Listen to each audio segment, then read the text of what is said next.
Wouldn't it be awesome if narcissists had to have a tattoo across their head that said stay away? Or maybe just narcissist? Yeah, unfortunately, that's not a thing yet. But you can get so good at repelling and avoiding narcissists that you won't even need it. That's what we're going to cover in today's video, so stay tuned.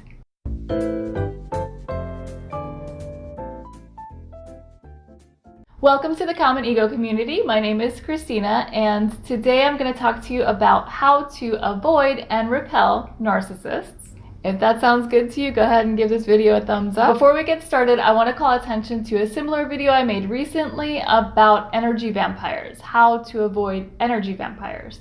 And there are some different tips in there. It's not the same. So if you really want to protect yourself from these types of people, toxic people, go ahead and watch that video too. I'm going to put it in the card. Okay, so let's start with how to avoid narcissists. Obviously, of course, we can't avoid them completely, right? Since you've been in this situation, now you know how to spot them a little bit better, and you know that they're everywhere. So we can't avoid them completely as much as we would like to, but we can stay away from the places where they tend to hang out most often. And that brings me to my first tip to avoiding narcissists, and that is, if you can, stay off the online dating sites. Now, I know online dating is easy and it's a great way to meet people without putting yourself out there too much, but that's also what attracts narcissists and sociopaths and other emotionally abusive people, other predators, to these sites. It makes it very easy for them to get supply. You can set up 10 dates in a day and interview them and see who's going to be a good source, who's going to be a good supply for you, and then get a few of them going at the same time. It's so easy, and this is why they love it. So if you are on online dating sites and you're going out there on dates, either you need to be really good at spotting these people, or you're going to end up meeting a bunch of them. If you're in this spot where you're having trouble identifying them, or you feel like you might be exposed to them, it's not a good time for the online dating profiles. Just put it on hold for right now. And to be honest, if you're still recovering from narcissistic abuse, it's probably a good idea to put the brakes on dating entirely, just for now, just until you can heal yourself. Now, I have some tips in the final discard video that I did a little while back that can help you out with that. So I'm going to put that card up here. If you're interested, definitely take a look. But back to avoiding those narcissists and other predatory people. So this is a tip I don't hear very often, but this is something that has actually happened to me twice in like the past 5 years. So it doesn't happen a lot, but it's scary enough that I wanted to point it out. I don't want to scare you, but I want you to be aware that when you are on public Wi-Fi, just be cautious. Just be aware of what you're sharing. So if somebody comes up to you and seems to have everything you've always wanted, just be aware that they could have found information out about you in another way. When you're on public Wi-Fi, people can see what you're posting. They can see what you're doing online. So if you post something on social media about an interest, whatever it may be, say you love a certain type of dog and you're in a forum about these dogs, and somebody comes up to you and says, it just strikes up a conversation and subtly drops that, oh yes, I have that type of dog. Whatever, it could be anything, right? But just be aware. It could be true. They could just randomly have brought this up to you, or they could be a predatory person trying to position themselves as your soulmate. Again, this has happened to me twice, the twice that I know of. And one time, the person was clearly lying. I could tell he was lying. It was very, very clear. But I couldn't figure out why. I definitely had that thought where it's like, well, it seems almost like he knows this stuff about me and he's pretending, but why would he do that? And then later on, I figured out why. But yeah, so that was a very clear case where I was exposed by what I was putting out there online. Another case, somebody came up to me with something that he thought I wanted, and he even mispronounced a word that I had written online. So just be aware.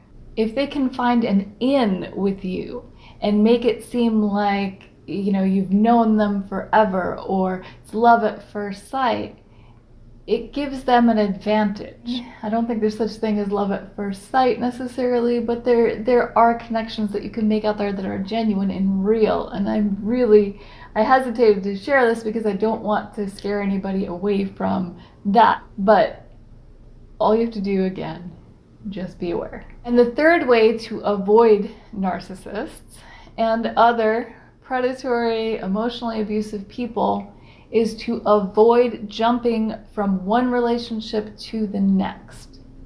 Now, I know it's tempting, because if you're in a relationship with somebody who is going through the cycles of abuse and it just seems never ending, it's a roller coaster, love bombing, devaluing, discarding, hoovering, rinse and repeat, right? You want to get out of it. You just want a quick fix, and so you try to focus your attention on someone else. But the problem with that is, if you're so eager to find someone else, you're very likely to find another narcissist or a sociopath, because you're going to be so focused on making that relationship work that you might overlook things that you really shouldn't. So it's always a good idea, even though it's difficult, it's always a good idea to leave some time in between relationships. And during that time, try to heal, try to work on yourself. Again, I have that video that popped up in the card that can help you with that. But whatever you do, just don't jump from a relationship with a narcissist into another relationship. You hear of cases where sometimes it works out. Sometimes it's like this person is the victim's savior and everything is perfect and happily ever after. But it could also be disastrous. And really, we should not be looking for anyone else to be our savior. That's how we get into trouble in the first place. So we have to work on ourselves and love ourselves, learn to love ourselves, and we won't be as susceptible to people like this. All right, so finally, how to repel a narcissist. So let's say, like I said, we can't completely avoid them. So when they come up to you, when they do enter your life, when they slip through the cracks and you end up dating somebody and you're like, whoa, wait a second, that was a little, I don't know about this person. Is this person a narcissist? Maybe they are. How do you get rid of them? How do you weed out people like that and just naturally repel them? So you don't have to make a conscious decision necessarily. So the easiest way to do this is by just saying no. Test out the waters by saying no to something they really want. So it could be anything. It could be something really little even. But if you've been in a relationship with a narcissist or an emotionally abusive person who has trouble with boundaries, you know what it looks like when you tell them no to something that they really want. And it doesn't matter if it's something small, something that you think is small. If you say no, they're likely to push and push and push. And then if you hold your ground, what are they going to do? They'll probably resort to guilting you into trying to get their way. So let's say this person wants to hang out. They call you at the last minute, hey, let's hang out. You say, I'm sorry, I've got stuff to do in the morning, I've got to be up early, rain check, please. If this is an emotionally abusive person, what are they going to push? They're going to keep trying, come on, let's do it, you only live once, whatever. They're going to push and push and push, and then if you stand firm, they're very likely to guilt you. So, I thought that you had the same feelings for me as I had for you, and I guess I was wrong. And see, the thing is, if you really like this person and you're not aware of that type of emotionally abusive behavior, you might fall for it. But we're smarter than that now. We know how to spot these people. And if you say no, basically this behavior is going to expose them. And if you still say no to the guilt trip, very likely you're going to see an adult tantrum. And those are always fun, aren't they? We try to avoid these things usually, at least I always have in the past, because we don't like the uncomfortable situations.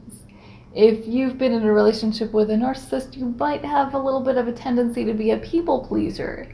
And I always was too.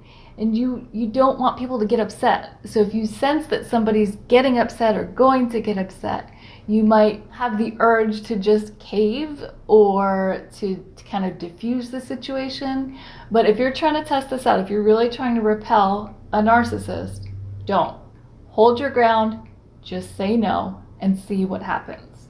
Because you know what? Whatever happens is on them. Their anger, their tantrum, their whatever emotion they're throwing at you, it's not on you.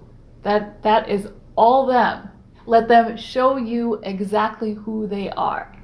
And then believe them. That's the key. Once they show you, believe them and walk away.